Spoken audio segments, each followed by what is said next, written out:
नमस्कार, मैं श्रेया। शिक्षा की बात हर शनिवार के इस नए अंक में आप सभी शिक्षा प्रेमियों का हार्दिक स्वागत है, सादर अभिनंदन है। शिक्षा की बात हर शनिवार आप सभी शिक्षकों के सवालों को मंच देता है और उन्हीं सवालों के जवाब के साथ हमारे बीच एक बार फिर उपस्थित हैं शिक्षा विभाग के अपर मुख्य सचिव doctor S Siddharth sir. Sir, बहुत बहुत स्वागत है। सर, आज का जो हमारा सबसे पहला सवाल है निधि कुमारी किशनगंज से, कहती हैं, सर शिक्षा की बात से तो हमें बहुत सारी जानकारियां मिलती रहती हैं, पर कभी कभी तुरंत के तुरंत हमें कुछ जानकारियां चाहिए होती है। ऐसे में हम आपको तुरंत ही व्हाट्सएप करते हैं, कभी कभी कॉल भी कर देते हैं। सर, उसका मुझे कुछ पता नहीं चलता है, कृपया बताएं कि उस मैसेज का क्या होता है। देखिए, मैं देखता तो सभी हूँ, मैसेज है, कॉल है और बड़ी संख्या में आते हैं और कभी कभी एक एक घंटे में 50 मैसेज और 50 कॉल भी आ जाते हैं। बहुत सारे लोग ट्रांसफर पोस्टिंग के बारे में पूछते हैं, कुछ लोग मिड डे मील की शिकायत करते हैं और विभिन्न प्रकार के इश्यूज़ के बारे में लोग बोलते हैं। लेकिन देखिए, किसी चैनल को फ्लड कर देना और किसी चैनल में इतने सारे मैसेजेस एक साथ भेजना, उससे क्या होता है कि उसका फिर कंप्लायंस का भी इश्यूज हो जाता है। हम लोगों ने एक ग्रीवांस हैंडलिंग सिस्टम बनाया था, आपको याद होगा, मैं पिछली बार भी मैंने कहा कि आप उसमें पोस्ट करिए, उसको मैं रोज़ सुबह और शाम देखता हूँ और देखता हूँ क्या कार्रवाई होती है। अगर आप व्हाट्सअप, अगर आज जैसे आपने 9 बजे मुझे किया, 11 बजे होते होते वो आपका 150वां मैसेज हो जाएगा, मतलब वो इतना नीचे चला जाएगा कि उस मैसेज का अहमियत और उस पर कोई ध्यान ही नहीं जाएगा मेरा, क्योंकि हर घंटे 50 मैसेज, 60 मैसेज, 100 मैसेज आते हैं, कॉल भी बहुत आते हैं और सारे अननोन नंबर से ही आते हैं। जैसे आप देखते हैं टीचर लोगों का सारे अननोन रहता है। मैं कभी कभी मैं सबको नोट करता हूँ और मेरा कार्यालय कॉल बैक करता है और मेरा बस यही अनुरोध है, मैं ज़रूर सभी टीचर से 1-to-1 संपर्क में रहना चाहता हूँ, किंतु जो सबसे आपातकालीन वाले इश्यूज़ हैं, कभी कभी बहुत आपातकालीन स्थिति में भी टीचर्स फ़ोन करते हैं और मैसेज करते हैं, उस मैसेज को तो बहुत ध्यान से देखता हूँ। मतलब कोई टीचर कोई क्राइसिस में है या उसको विशेष समस्या है, लेकिन रूटीन में अगर आप पूछने लग जाएं कि मेरा ट्रांसफ़र कब हुआ, मेरा क्या हुआ, मेरा इस आवेदन का क्या हुआ, मेरा HRMS ऑनबोर्डिंग नहीं हुआ, मेरा पैन ठीक नहीं हुआ, तो वो सब मैसेजेस जो हैं वो टेक्निकली हम उम्मीद करते हैं कि वो हमारे जो ग्रीवांस हैंडलिंग पोर्टल है उसके माध्यम से प्राप्त हों, ताकि मेरा ऑफिसर भी देख सके, मैं भी देखूंगा, वो भी देखेंगे और समाधान करूं। लेकिन क्राइसिस ज़रूर, कोई क्राइसिस हो तो वो तो मैं देखता ही हूँ।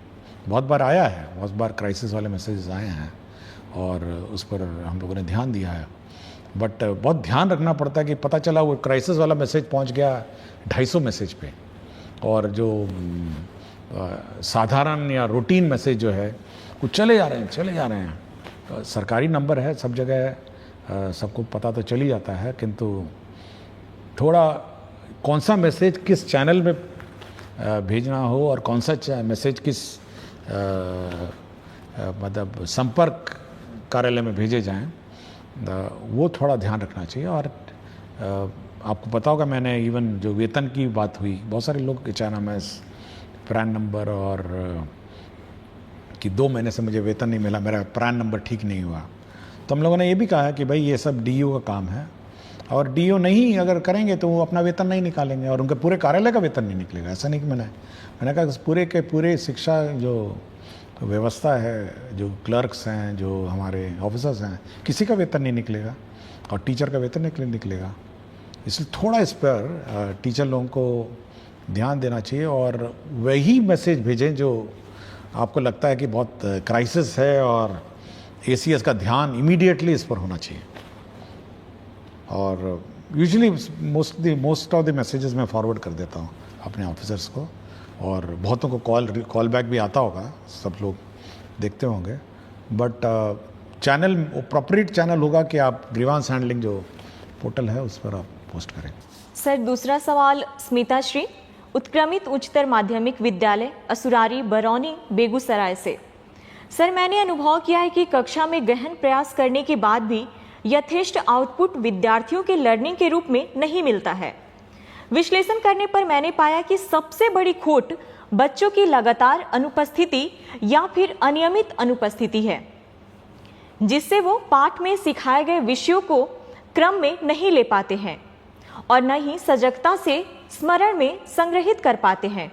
हम सर्व शिक्षा लागू करने के चौथाई दशक आगे आ चुके हैं और 86वें संविधान संशोधन में बच्चों को शिक्षा दिलाने को मौलिक कर्तव्य के रूप में रखने के बावजूद अभी तक अभिभावकों की इसके लिए कोई जिम्मेदारी नहीं तय कर पाए हैं।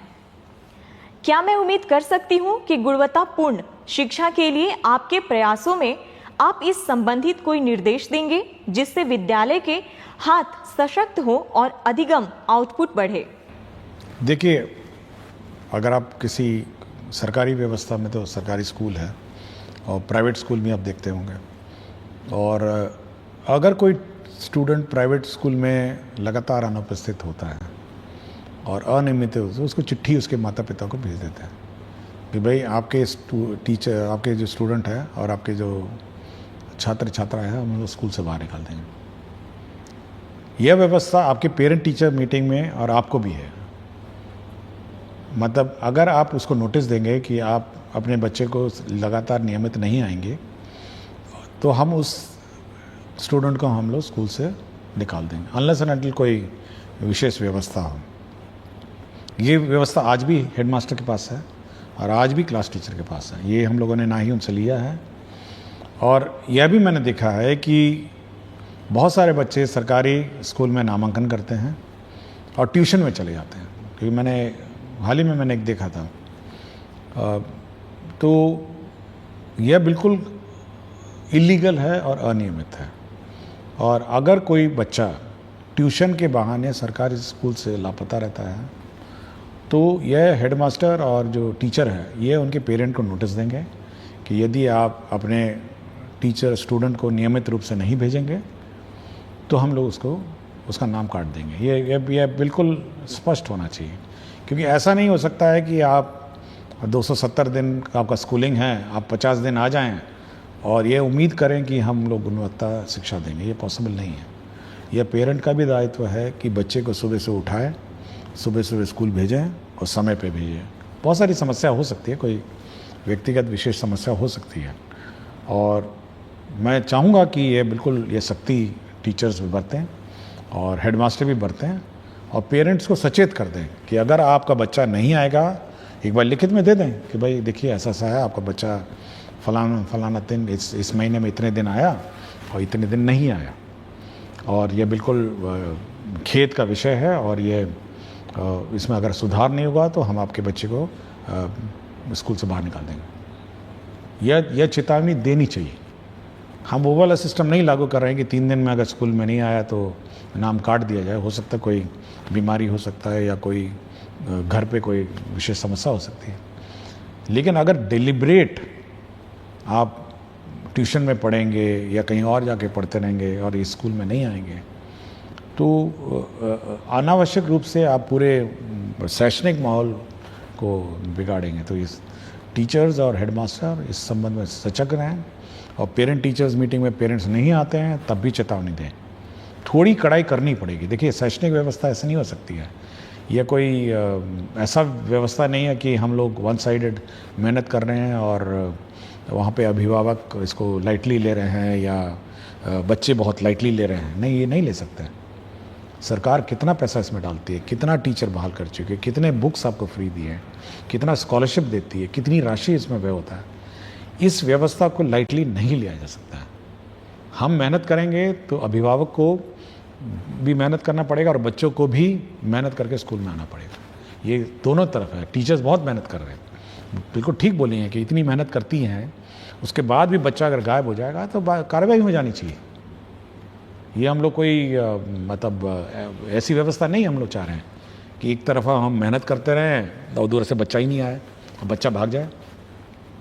तो ये थोड़ा tightening of the system, parent को चेतावनी, पेरेंट को नोटिस, और उसके बाद टर्मिनेट कर दीजिए। कोई बोले जाइए अपना जहाँ पढ़ाना पढ़ाइए, हम इस पर इसकी जवाबदेही नहीं लेंगे। आप 50 दिन नहीं आएंगे तो क्या जवाब दे लेंगे आपकी पढ़ाई का? कॉलेज में ट्राई करिए, आपका अटेंडेंस नहीं होगा तो एग्ज़ाम लिखने नहीं देगा। प्राइवेट स्कूल में 3 दिन अगर नहीं आएंगे, 4 दिन नहीं आएंगे, सप्ताह भर नहीं, अगले दिन टीसी दे देगा आपको। तो थोड़ा कड़ाई टीचर्स को और हेडमास्टर को करनी पड़ेगी, जितने अभिभावक हैं। सर अगला सवाल पुष्पा प्रसाद राजकीय कन्या मध्य विश्वविद्यालय कुचायकोट गोपालगंज से है। कहती हैं, सर को मेरा प्रणाम। सर, हमारे सरकारी विद्यालयों में प्रायः गरीब परिवार की बच्चियां पढ़ती हैं। मेरे द्वारा बच्चियों के स्वास्थ्य पर विद्यालय में कार्य किए जा रहे हैं। सर, मैं यह प्रश्न पूछना चाहती हूं कि सरकारी विद्यालयों में 6ठी से 8वीं या ऊपर कक्षा में बच्चियों के साथ माहवारी के समय स्कूल आना बहुत मुश्किल होता है। सरकार के द्वारा सैनिटरी पैड मशीन की व्यवस्था स्कूल को कैसे उपलब्ध होगी, जिससे कि बच्चियों की पढ़ाई उस दौरान बाधित नहीं हो सके? देखिए, राज्य सरकार द्वारा एक योजना चलाई जाती है, मुख्यमंत्री किशोरी स्वास्थ्य योजना, और राज्य सरकार सभी को डीबीटी के माध्यम से 300 रुपये देती है। हम लोग पहले लेट देते थे साल के अंत में, इस बार हम लोग शुरू में देना चाह रहे हैं और ये अगला 1 महीना में ये भी ट्रांसफ़र हो जाएगा। देखिए, हम लोग का ये इच्छा है कि ये जो पैसा है ये बच्चियां अपने आप पूल कर सकती हैं, 300 रुपये हैं, फिर वो सैनिटरी नैपकिन्स खरीद सकती हैं और स्कूल में स्टॉक कर सकती हैं, और जब जब लड़कियों को आवश्यकता हो तो उसका प्रयोग कर सकती है। मैं अभी हाल ही में आरा में एक स्कूल में गया था, तो लड़कियों ने एक रूम का नाम पिंक रूम लिखा हुआ था, उन्होंने पिंक कलर का सब कुछ पेंट किया हुआ था, पिंक रूम। और जो भी लड़कियों की इस प्रकार की समस्या आती है तो वो उस पिंक रूम जाती हैं, वहाँ पे ये पैड अलमारियों में स्टॉक रहता है और वहाँ से अपना यूज़ करते हैं। तो ये लड़कियों को जॉइंटली इसको यूज़ करना और जॉइंटली इस व्यवस्था को प्रयोग करना, ये सिखाना चाहिए। डीबीटी में हो सकता है कि उनको पता भी नहीं हो, क्योंकि पैसा तो जाता है अकाउंट में, अब इसको पता भी नहीं होगा कि 300 रुपये इस कार्य के लिए है। तो ये मैं इस माध्यम से ये कहना चाहूँगा कि जो लेडी टीचर्स हैं वो सभी लड़कियों को ये बात सिखाएं कि भाई 300 रुपये आए हैं, 10 लड़कियाँ हो गई तो 3000 रुपये हो जाएगा, और मतलब 100 लड़कियाँ हो जाएंगी तो आपका 30,000 रुपये हो जाएंगे। तो ये सब इकट्ठा करके एक साथ वो परचेज कर सकती हैं इन लॉट्स और फिर यूज़ कर सकती हैं। तो लड़कियां इस पीरियड में स्कूल नहीं मिस करें, सरकार की ये मंशा है कि वो इस योजना का लाभ उठाएं, अवेयर हों, सबसे पहले तो अवेयर हो, और दूसरा इसका लाभ उठाएं, और साथ ही साथ सुनिश्चित करें कि उनकी पढ़ाई डिस्टर्ब नहीं। सर अगला सवाल अंकित कुमार करते हैं, मैं एससी सर से ये कहना चाहता हूँ कि आप स्कूल के साथ साथ बच्चों को जेईई नीट लेवल के लिए स्पेशल टीचर को लाया जाए, जिससे बिहार के ज़्यादा से ज़्यादा बच्चा आईआईटी और एम्स में जा सके। देखिए, हम लोग मैंने पिछले शायद एक एपिसोड से पहले मैंने कहा था कि हम लोग ऑनलाइन कोर्सेज चलाने की कार्रवाई कर रहे हैं, और जल्दी ही ऑनलाइन इस कोर्सेज शुरू करेंगे, और जो भी बच्चे हैं, जो मेरिटोरियस बच्चे हैं, वो इस ऑनलाइन में एनरोल होंगे और प्रश्न भी पूछ सकते हैं और क्वेश्चन भी कर सकते हैं। तो ये हम लोग ऑन जॉब हैं, तो थोड़ा हमको समय लग रहा है क्योंकि ये नई व्यवस्था है, तो इसको हम लोग शुरू करेंगे। पहले सबसे पहले तो हम लोग जो मेरिटोरियस स्टूडेंट हैं उसको आइडेंटिफाई करेंगे और एनरोल करेंगे। अगला सवाल श्रीकांत विद्यालय अध्यापक उच्च माध्यमिक विद्यालय टांडा पर शेखपुरा से। सर को सादर प्रणाम। निवेदन पूर्वक कहना है कि शिक्षण मजेदार जॉब तो है, परंतु विद्यालय पाठ्यक्रम करते करते शिक्षक मानसिक रूप से बर्नआउट हो जाते हैं। पूर्व में इस बर्नआउट के उपचार स्वरूप संकुल, बीआरसी एवं जिला स्तर पर कई तरह के प्रशिक्षण की व्यवस्था थी। वह चाहे 1, 2 अथवा 5 दिवसीय ही होती थी, पर उससे शिक्षक तरोताजा, नयापन एवं उत्साहित महसूस करते थे। मेरा सवाल है कि शिक्षकों को बर्नआउट होने से बचाने के लिए वर्तमान में सरकार की क्या योजना है? देखिए, अगर मतलब आप कार्य को किस प्रकार लेते हैं, उस पर आपकी मानसिक स्थिति पर प्रभाव पड़ता है। मैं भी 3 डिपार्टमेंट के प्रभार हूँ। शिक्षा विभाग का मेरा अतिरिक्त प्रभार है, मूल प्रभार मेरा मुख्यमंत्री के का प्रधान सचिव का प्रभार है और मंत्रिमंडल सचिवालय भी मेरे प्रभार में। आज ही मतलब कल ही मेरी आप देखे होंगे कि मंत्रिमंडल की बैठक हुई। उसके बाद देखिए अब यह है कि इस पूरे कार्य का बैलेंस करता हूँ मैं, और मेरा अपना मानना है, मतलब समय तो मुझे मिलता भी नहीं है, मतलब इधर से उस कार्यालय से उधर कार्यालय, लेकिन अगर आप अपने कार्य को एंजॉय नहीं करेंगे, मतलब आपको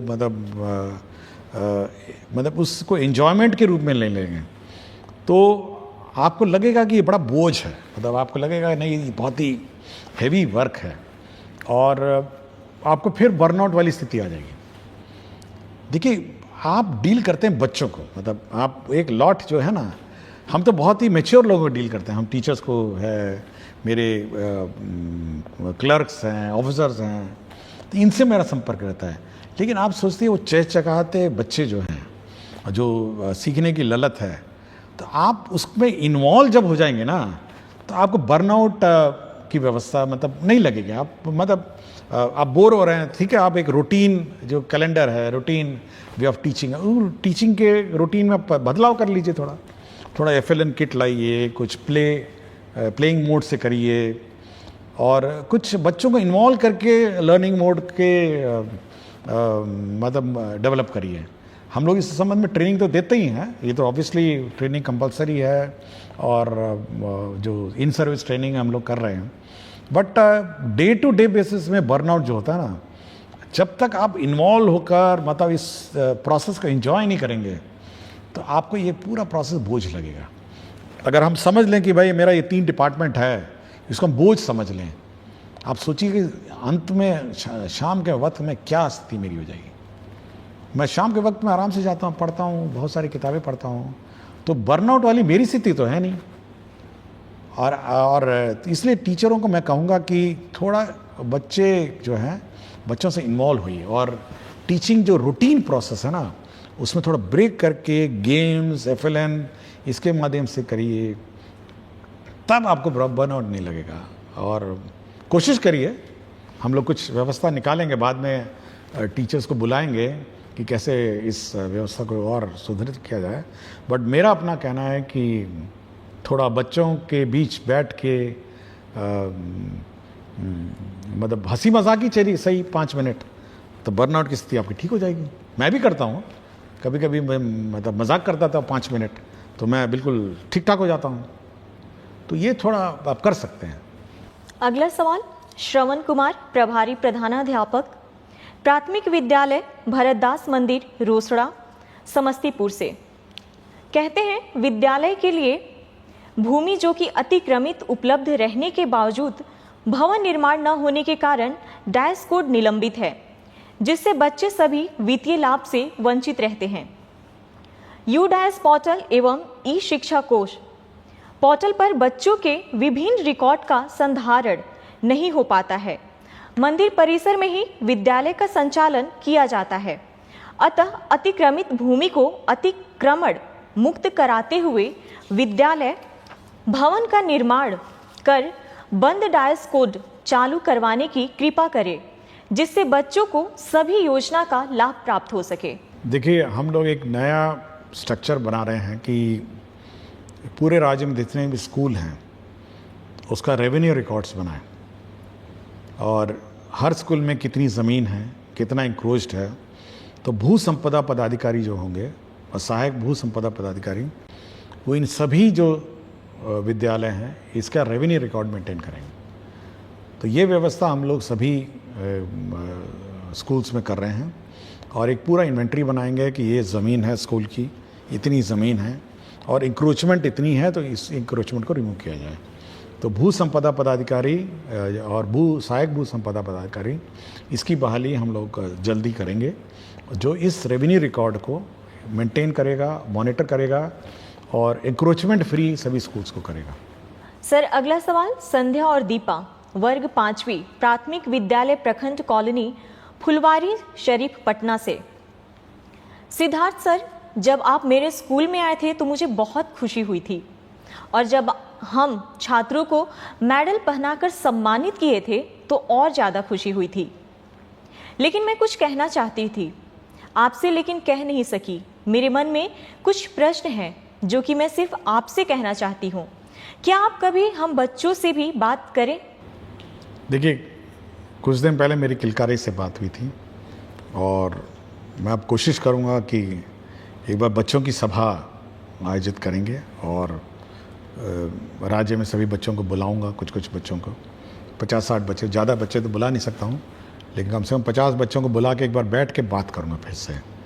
तो कोशिश करूँगा कि उनकी बातें, उनके मन की बात सुनूँ और बच्चों के मन में बिल्कुल निष्पक्ष भाव से बोलते हैं और कोई बायस नहीं रहता है और कोई जात पात, अमीरी गरीबी, ऊंच नीच, किसी का भी उसमें भाव नहीं रहता है। वो निष्पक्ष बोलते हैं और निष्पक्ष भाव से अपने विचार रखते हैं और बहुत सारी जो व्यवस्था सुधरी हैं वो बच्चों ने ही आइडिया दिया था। कुछ तो टीचर्स भी दिए हैं बट बच्चों के आइडियाज़। तो मैं कोशिश करूँगा कि कम से कम 50 बच्चों को बुला के अगली बार बात करके मैं उनसे बात करने की कोशिश करूँगा। अगला सवाल मोतबर आलम नवसृजित प्राथमिक विद्यालय कमार डांगी किशनगंज से।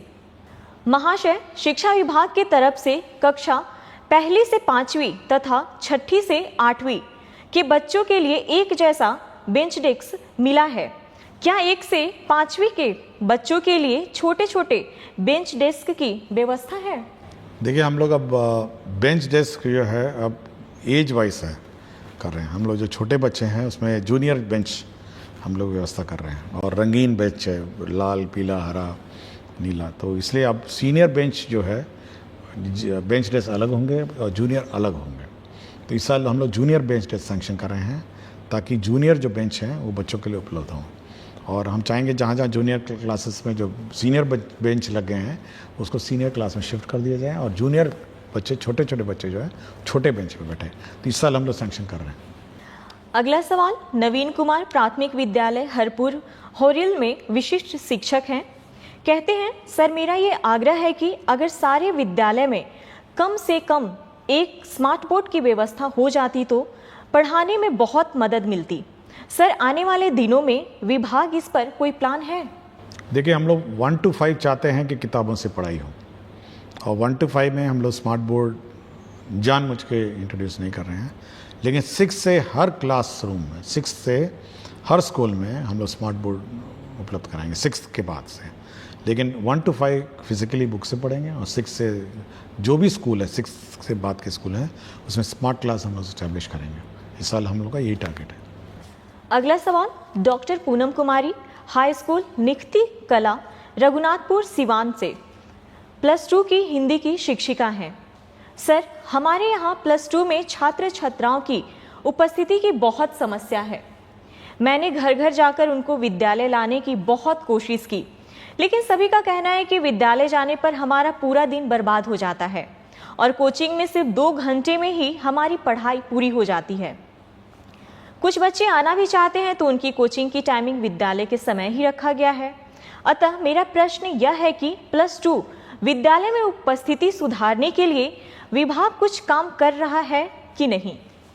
देखिए, हम लोग बहुत ही स्पष्ट हैं कि कोचिंग इंस्टीट्यूट में जो विद्यालय में जाते हुए बच्चे हैं वो विद्यालय के समय उसको नहीं खोल सकते हैं। ये बहुत ही सख्त है निर्देश है कि आप टीचिंग आवर, जब बच्चे स्कूल जाते हैं उस समय आप उन बच्चों का उपस्थिति कोचिंग सेंटर्स में नहीं होगा।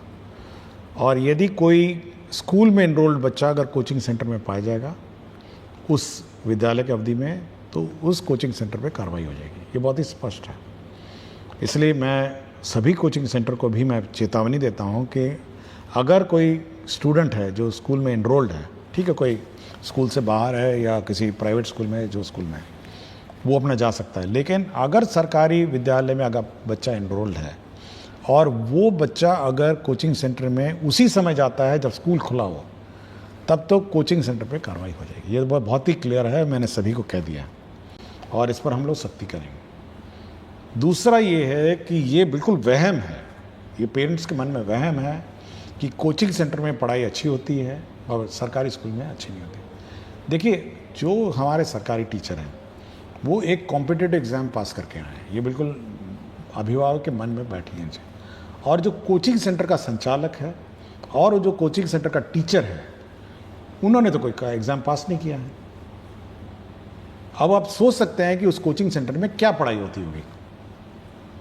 तो यह अभिभावक को सोचना है कि भाई इस प्रकार की व्यवस्था में वो जो ठूस ठूस के, मतलब हम देखे हैं कि तो कोचिंग सेंटर मैंने देखा है मधुबनी में, मेन गली में मैंने देखा था कि 12 फीट बाय 12 फीट के कमरे में ठूस के भरा हुआ है। और कुछ कुछ कोचिंग सेंटर तो 500 हजार लोगों को बैठा के पढ़ाते हैं। पता नहीं क्या व्यवस्था, क्या पढ़ाते होंगे पता नहीं, और पढ़ते भी हैं नहीं पढ़ते हैं, और क्या व्यवस्था है, मैं बड़ा हैरान हूँ। कुछ तो एडवर्टाइजमेंट पे चलते हैं, मतलब कोचिंग सेंटर एडवर्टाइजमेंट में चल रहा है, मतलब प्रचार प्रसार पे कि बहुत पढ़ाई हो रही है, बहुत फलाना हो रहा है। लेकिन मेरा मानना है, देखिए हम भी पढ़े हुए हैं, मैं तो IIT का हूँ, अहमदाबाद में MBA कर रहा हूँ, PhD हूँ। लेकिन मेरा अपना मानना है कि जो शिक्षा स्कूल में मिलती है वो किसी भी हालत में आपका कोचिंग सेंटर में नहीं मिलेगी। कोचिंग सेंटर में आप रट सकते हैं, कोचिंग सेंटर में तोते की तरह रटा सकता है, कोचिंग सेंटर में बिल्कुल मतलब मशीन की तरह पढ़ा सकता है। लेकिन शिक्षा जिसको कहते हैं ना, एजुकेशन, वो केवल स्कूल में मिलेगी। ये बिल्कुल बहुत ही क्लियर है। मैं शिक्षा प्राप्त किया, मैं अपने अनुभव से बोल रहा हूँ। मैं IIT किसी कोचिंग सेंटर में पढ़ के नहीं गया था, मैंने अपनी किताबें पढ़ी, स्कूल के जाता था। IIM अहमदाबाद में मैनेजमेंट किया, मैं कोई कोचिंग सेंटर में थोड़ा गया। IAS में मैं कोचिंग सेंटर में नहीं गया, सोचिए। IAS भी मैं अपना घर जाता था, घर में बैठा पढ़ाई किया, पास हो गया। कोचिंग सेंटर पर बच्चों को भेजना ये केवल एक मतलब ये केवल एक मतलब दिमाग में बैठ गया है कि भाई कोचिंग सेंटर में पढ़ाई होती है।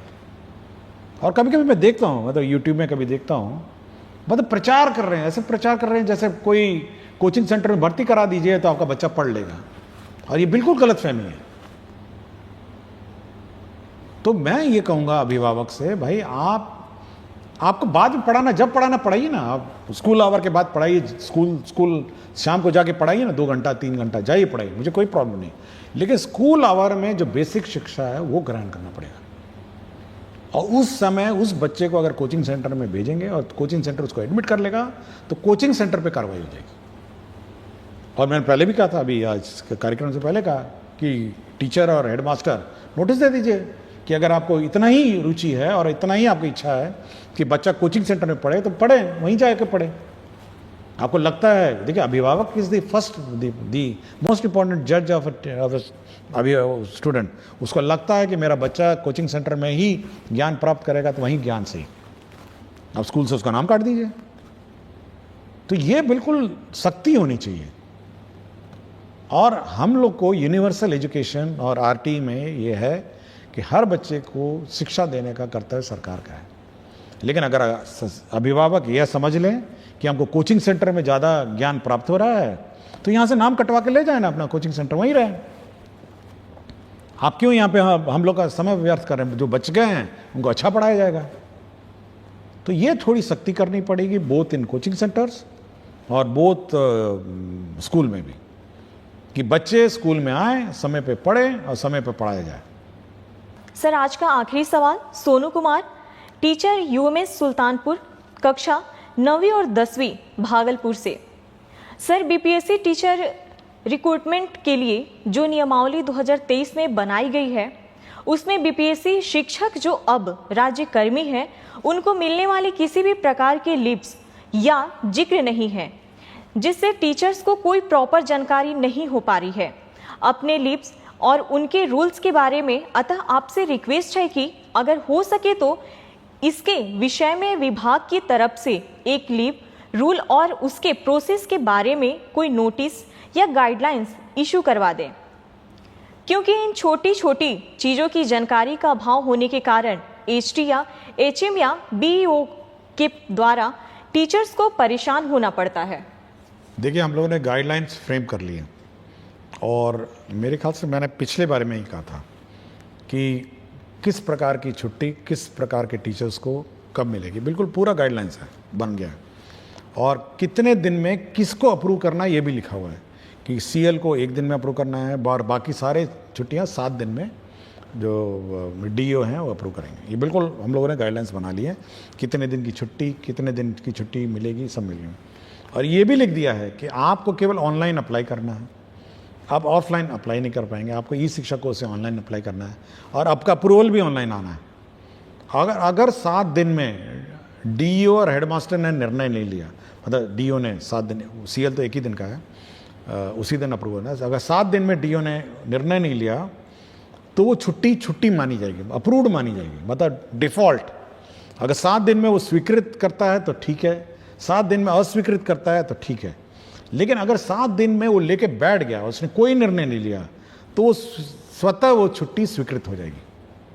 ये मैंने टीचर के पक्ष में ये निर्णय लिया है हम लोगों ने, और ये वेटिंग में गया है रूल, और मेरे ख्याल से नेक्स्ट वीक ये गाइडलाइंस इशू हो जाएंगी।